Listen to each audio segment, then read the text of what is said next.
Good morning, everybody, and happy Thirsty Thursday. Don't forget to water your plants.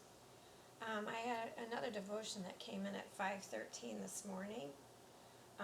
It's entitled In Awe of the Lord by Jason Zuidema and David Rozeboom for today.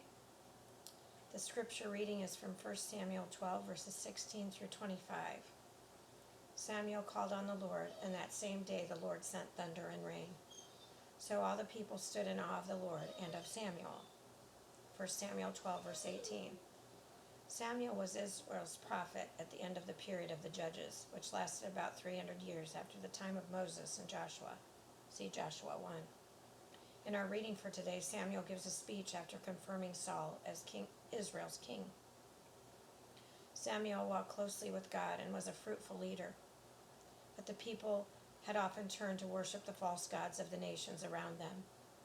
And they now insisted on having a king like the other nations, even though the one true God was their king.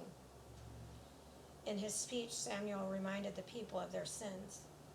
He also asked the Lord to use a storm to prove his point, and the Lord sent a storm.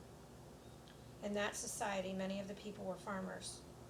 They were always watching the weather, especially at the time of harvest. If the crops became wet, mold would grow on them, and they could not be harvested and stored. So this rain was very disturbing for Samuel's audience.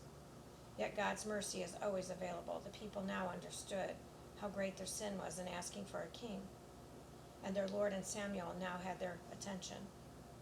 But Samuel also reassured them that he would pray to God for them and continue teaching the way that is good and right. Dear Lord, please forgive us when our hearts are drawn toward the things of this world rather than you. You are the only true God. Amen. That's from ReFrame Ministries, is where that came from.